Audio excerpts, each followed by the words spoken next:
But we are all on Facebook and Twitter, and sometimes those are hit by hackers. What can they do in terms of damaging your reputation? How can you protect yourself from them? Joining us this morning with his thoughts and advice is Dave Hatter with Definity Partners. Dave, how are you? I'm good, Rob. How are you? How open to damage are we when we're on these sites?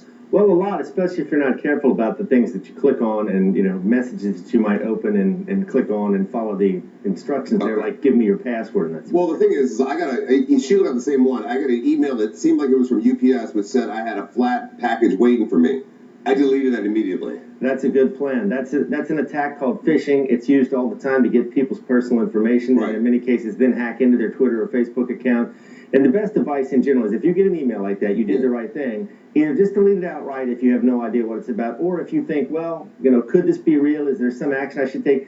Contact the organization that sent it to you and say, hey, I got this email. It claims it came from your organization. Right. Is this real? What should I do about it? There you go. So you should be wary of any link as well, correct? That you click on inside of the email? Exactly. Anytime you get an email with a link in it, unless it came from an organization you're absolutely certain of, you should be somewhat cautious, especially if you click the link and it asks for any kind of personal information. But the problem even with clicking it is it might download some kind of malicious software to your computer.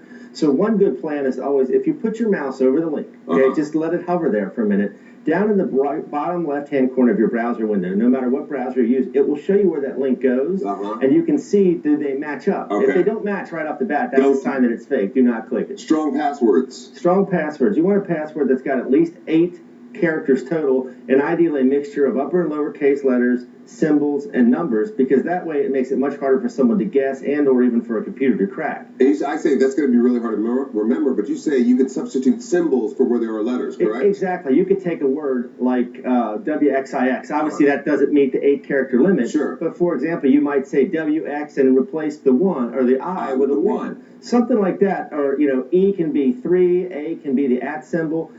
T is often used a replacement for 7. So, it makes it a lot easier to remember those passwords. Change them regularly. How often should we be changing our passwords? Well, if you talk to real hardcore security experts, they'll tell you pretty regularly, like maybe once a month. Obviously, it's incredibly inconvenient to do that. It's hard to remember because also another big tip is you should use a different password for every service. You shouldn't have the same password for Facebook and Twitter, and then certainly not your bank account, because if someone can guess one of them and then they can learn any additional information about you, they can use it to hack into any. So, I would say at least every 6 months you ought to think about changing your password. Yeah. More is always better, just like more than 8 characters is better, but there's a convenience and realistic factor that comes into play. Correct, because there's a lot of people who use the same password for everything. And that is a recipe for disaster. It really is, especially if you've got any kind of bank accounts or anything. This is a really good one. When you get a message or an email, look for misspellings or poor grammar and things like that, correct? In many cases, these phishing-oriented emails where they're trying to get you to give them information or install some kind of virus or something on your computer,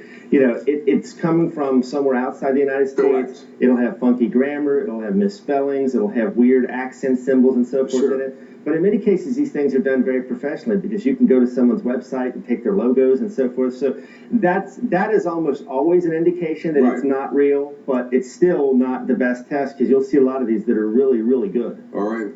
Dave Hatter with Definity Partners. How was your vacation? It was excellent. Welcome back, Thanks man. for asking. Thank you. It's good to be back in Cincinnati, though. All right. We have much more Twinkies are back, but